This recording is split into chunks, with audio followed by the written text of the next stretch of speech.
Hello and welcome everyone. This is our YouTube channel. Here we are going to do our mathematics syllabus in a very interesting way so that you will be able to understand everything. और आज के इस पहले lecture में, इस पहले video में हम मॉड्यूलस एंड लॉगरिथम की कुछ बेसिक प्रॉपर्टीज देखेंगे. So guys, let's do this and let's start. So let's start modulus and logarithm.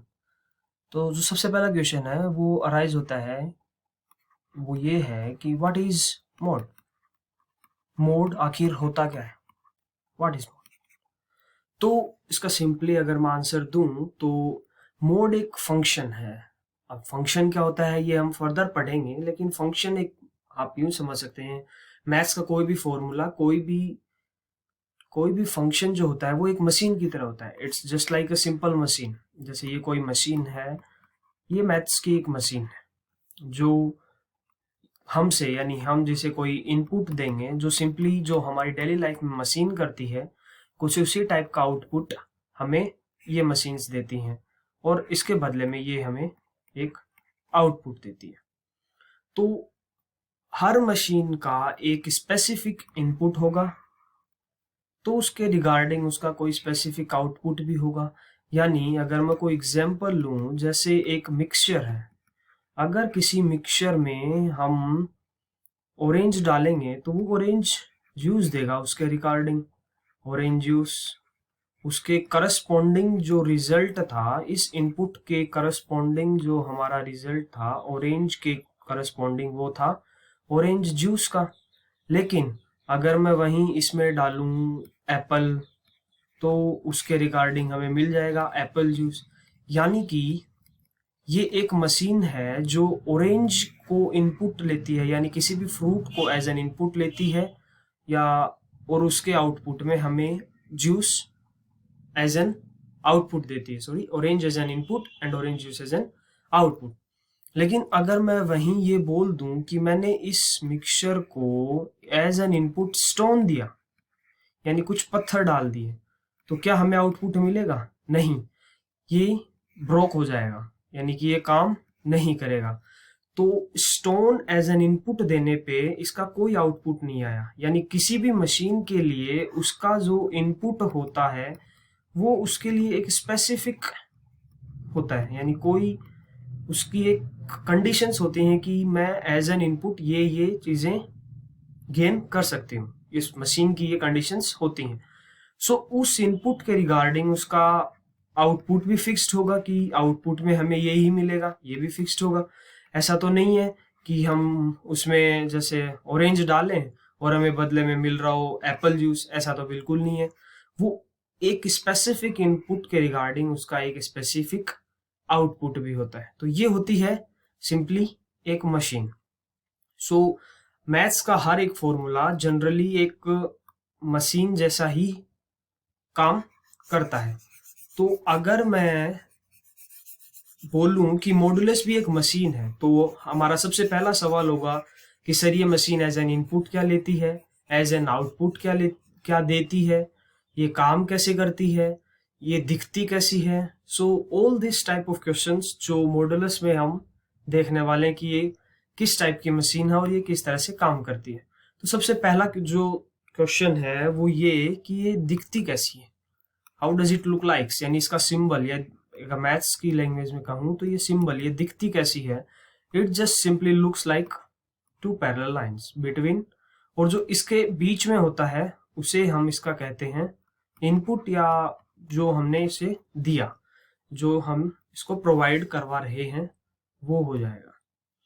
Further अब दूसरा, ये एज एन इनपुट क्या लेती है, इसका इनपुट क्या होता है, ये क्या क्या ले सकती है हमसे, और इसी इनपुट को हम मैथमेटिक्स में डोमेन कहते हैं, यानी इसका डोमेन क्या है. तो अगर मैं इससे डोमेन की बात करूं तो it takes every real number as N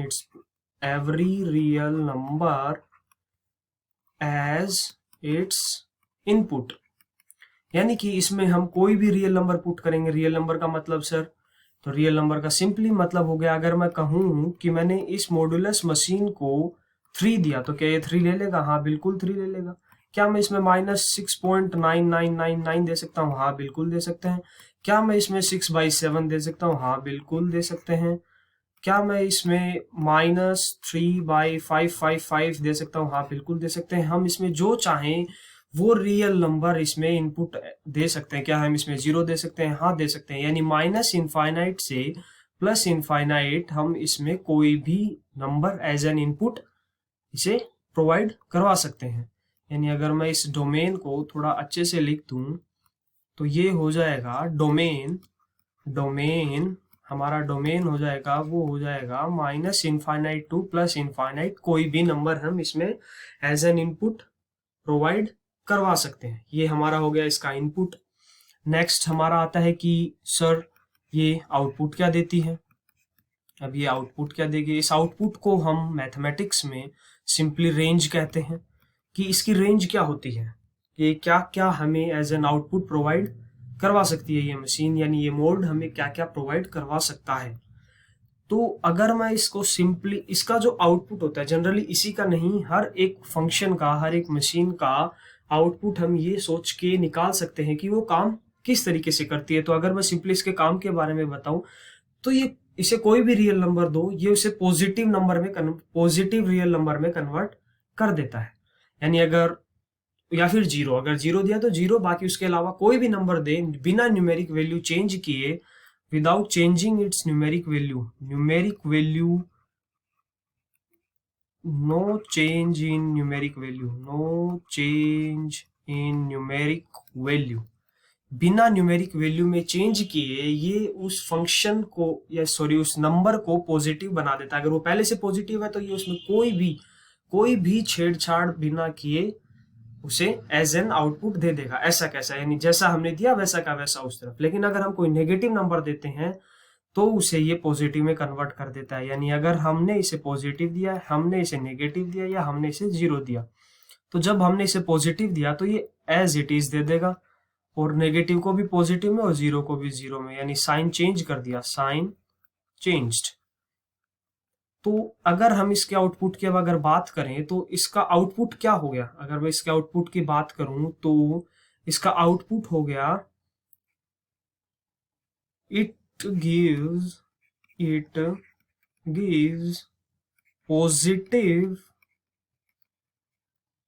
and zero positive real number. Sorry, इसको हम थोड़ा सा अच्छे से लिख लेते हैं। ये हो गया positive real number and zero as its output, as its range. So अगर मैं इसके रेंज की सिंपली अगर मैं बात करूं तो अगर मैं इसकी रेंज लिखूं यहाँ, इसकी रेंज हो गई हमारे पास, वो हो गई जीरो को इंक्लूड करते हुए 0 to इनफाइनाइट। तो ये डोमेन और रेंज इसका, जिसे हम इनपुट आउटपुट बोलते हैं, अगर हम जनरल लैंग्वेज में बात करें तो मैथ्स में इसे हम डोमेन एंड रेंज बोलते हैं। तो हमारे मोड का डोमेन हो गया एवरी रियल नंबर, या फिर -इनफाइनाइट टू इनफाइनाइट बोल सकते हैं, और रेंज हो गया 0 to इनफाइनाइट। तो इनपुट और आउटपुट हमारे ये होते हैं मॉड्यूलस के। अब वर्किंग भी इसकी समझ में आ गई। यानी अगर मैं इसका वर्किंग या फिर ये काम कैसे करता है अगर वो समझा चुका हूँ, तो हम कुछ एग्जांपल्स देख लेते हैं। जैसे फर्स्ट एग्जांपल अगर मैं लूँ तो मैंने कहा कि मैंने इस मशीन को 3 दिया, तो 3 दिया तो हमने ऑलरेडी पॉजिटिव दिया, तो इसमें ये बिना न्यूमेरिक वैल्यू चेंज किए इसका साइन ऐसा कैसा रखता है। दूसरा, मैंने इसे -3.14 दिया, तो ये एज एन आउटपुट हमें 3.14 दे देगा। यानी उस अंदर वाले नंबर को ये चेक करता है कि कहीं वो रियल नंबर है। अगर वो रियल नंबर है तो वो पॉजिटिव है या नेगेटिव है। अगर वो पॉजिटिव है तो वो इसमें बिना कोई चेंज किए, without any change, as it is हमें प्रोवाइड कर देता है। अगर वो नेगेटिव है तो वो कहेगा नहीं, नेगेटिव तो मैं नेगेटिव नहीं दे सकता, मुझे तो पॉजिटिव ही देना है, तो उसे वो पॉजिटिव बनाकर हमें एज एन आउटपुट दे देता है। नेक्स्ट एग्जांपल अगर मैं कोई और, अब ऐसे हम कितने भी एग्जांपल ले सकते हैं। जैसे मैंने दिया -6/5, तो इसका आउटपुट हमें वो 6/5 दे देगा, क्योंकि उसे हमने नेगेटिव दिया, तो वो कहेगा नहीं, नेगेटिव मैं आउटपुट नहीं दे सकता, तो वो उसे पॉजिटिव बना के बाहर दे देगा। अब अगर मैं इसको थोड़ा सा और इलेबोरेट करूं, एक एग्जांपल एज एन एग्जांपल ही ले सकते हैं। जैसे मैंने इसे x दे दिया, अब आप कहोगे कि सर ये कैसे बिहेव करेगा, अब हमें x तो पता ही नहीं कि क्या है, ये तो अननोन है। अगर ये अननोन है तो ये कहेगा कि भाई मुझे इंफॉर्मेशन दो कि ये x पॉजिटिव है, नेगेटिव है या जीरो है। इज इट पॉजिटिव और इज इट नेगेटिव और इज इट जीरो, ये किस टाइप का एक नंबर है। तो मैंने इसे कहा कि हमें भी नहीं पता x कैसे है, तो हमने इसे अलग अलग हिस्सों में ब्रेक कर लिया। हमने कहा कि एक बार x नेगेटिव है, हमने खुद से डिफाइन कर लिया कि x नेगेटिव है, क्योंकि ये हर नेगेटिव नंबर के लिए एक तरीके से बिहेव करता है, तो हम हर नेगेटिव नंबर के लिए इसको देख लेंगे कि कैसे बिहेव करेगा। तो x नेगेटिव हो गया। अब मैंने कहा कि x जीरो है, एक मैंने कह दिया कि x पॉजिटिव है। अब अगर x नेगेटिव है यानी x ऑलरेडी एक नेगेटिव नंबर है, यानी x के पास ऑलरेडी एक माइनस है, ये माइनस छुपा हुआ है। अब हमारा ये x है, यानी अगर x की वैल्यू, x की न्यूमेरिक वैल्यू अगर इसकी न्यूमेरिक वैल्यू a है तो x हमारा -a के बराबर है ऑलरेडी, और जहां a पॉजिटिव नंबर है तो x के पास ऑलरेडी एक नेगेटिव छुपाए बैठा है x पहले से। तो वो उसको पॉजिटिव बनाने के लिए जब मोड खुद गायब होगा, जब खुद हटेगा, तो वो क्या करेगा, एक नेगेटिव नंबर को पॉजिटिव बनाने के लिए उसके बाहर एक माइनस लगा देगा, ताकि माइनस माइनस मिलके हमें एज एन आउटपुट प्लस दे देगा। और x इज इक्वल टू 0 पे वो सिंपली 0 देता ही है, और x पॉजिटिव के लिए वो बिना कोई चेंज किए हट जाएगा मॉड्यूलस। तो जैसा हमने x दिया वैसा ही वो x हमें वापस एज एन आउटपुट दे देगा, प्रोवाइड हमें फर्दर कर देगा। तो अगर x नेगेटिव था तो ये केस ध्यान से देखना, इसमें जनरली हमें क्या डाउट होता है कि सर ये तो नेगेटिव है, इसके आगे तो माइनस लगा हुआ है, लेकिन वो जो x है वो यहाँ ऑलरेडी एक माइनस अंदर कंसिस्ट किए हुए हैं। तो अगर मैं यहाँ -x को देखूंगा तो वो माइनस ऑफ -a हो जाएगा, यानी वो a हो जाएगा, यानी -x एक पॉजिटिव नंबर है। सो ये यहां हो गया कि x ऑलरेडी एक नेगेटिव पहले से अपने अंदर कंसिस्ट कर रहा था, जो मॉड्यूलस का नेगेटिव उसके बाहर आता है वो उसे फर्दर पॉजिटिव बना करके हमें प्रोवाइड कर देता है। तो ये काम हो गया मॉड्यूलस का इन जनरल, यानी वो अपने इनपुट को पॉजिटिव बना के हमें एज एन आउटपुट प्रोवाइड करवा देता है। तो ये जो था वो है हमारा मॉड्यूलस का जनरल बिहेवियर। ये जो है ये है सबसे इंपॉर्टेंट। अब अगर मैं यहाँ x की बात करूं तो हम अगर इसे x की बजाय एक यूं समझे कि इसका इनपुट ये जो डब्बा है, ये इसके अंदर कुछ भी हो, इसके अंदर एक क्वाड्रेटिक हो सकती है, इसके अंदर एक लीनियर हो सकती है, इसके अंदर एक क्यूबिक हो सकती है, जो भी है, अगर हमें इसके इनपुट, जिसे हम इनपुट, इस डब्बे को हम इनपुट बोल देंगे, ये जो डब्बा है, ये डब्बा कैसा है, ये पॉजिटिव है या नेगेटिव है या ये जीरो है, ये उसके अकॉर्डिंग हमें बिहेव करेगा। ये चीज हमें अभी बहुत छोटी लग रही है, लेकिन जब हम फर्दर आगे देखेंगे तो वहां हमें यही चीज परेशान करेगी कि सर x तो पॉजिटिव है तो फिर ये पैसे कैसे बिहेव किया।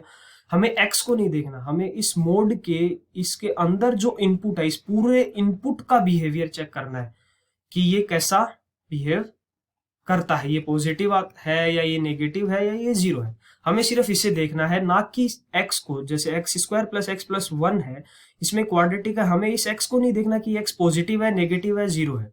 हमें x² + x + 1 को देखना है कि वो कैसा है, पॉजिटिव है, नेगेटिव है या जीरो है। तभी हम इस मॉड्यूलस को ढंग से ऑपरेट कर पाएंगे। अब अगर मैं इसी ऊपर जो हमने ये ऊपर दिखाया है, अगर मैं इसको ऑब्जर्व करते हुए इसका ग्राफ बनाऊं, इसका ग्राफ बनाना चाहूं, ग्राफ किसका, एक सेकेंड, हम ग्राफ बना लेते हैं अभी। इसका ग्राफ बनाना चाहूं तो ये ग्राफ हुआ, हमें बनाना है ग्राफ y = mod x का ग्राफ बनाना है। सो हमने इसे ब्रेक कर लिया। अब ये जो ब्रेक किया है इसे एक बार देख लेते हैं कि हमने इसे ब्रेक कैसे किया। तो हमने इसे 3 रीजन्स में ब्रेक कर लिया। सो ये बन गया। अब इसमें एक रीजन जो है वो है x पॉजिटिव वाला, एक रीजन है वो है x नेगेटिव वाला, और 0 पे वो ऑलरेडी 0 है। तो अगर मैं इसकी 0 पे वैल्यू मार्क करूं तो वो ऑलरेडी 0 है, यहाँ ऑलरेडी 0 है। और यहां से एक लाइन, क्योंकि x पॉजिटिव के लिए y is equals to x जैसे बिहेव करेगा, क्योंकि y is equals to mod x है, तो y पॉजिटिव के लिए ये y is equals to x की तरह बिहेव करेगा, यानी ये एक लाइन होगी जिसका स्लोप 1 होगा, ये एंगल हो जाएगा 45 डिग्री, और ये नेगेटिव के लिए y is equals to minus x की तरह बिहेव कर रही है, तो ये हो गया y is equals to minus x. अब अगर मैं यहाँ लिख दूं तो हमारे पास ये तो हो गया y is equals to x और ये हो गया y is equals to minus x. तो ये इसका ग्राफ हो गया जो हमने इस ब्रेकडाउन जो हमने इस फंक्शन को ब्रेक किया है अलग अलग डोमेन्स में, इसके थ्रू देखा है। तो ये हो गया मोड। होता क्या है मोड की डेफिनेशन, मोड काम कैसे करता है। सो गाइज नेक्स्ट लेक्चर में हम इस पे बेसिस कुछ एग्जांपल्स, ये फर्दर कैसे काम करता है, कैसे ऑपरेट होता है, ये सब देखेंगे।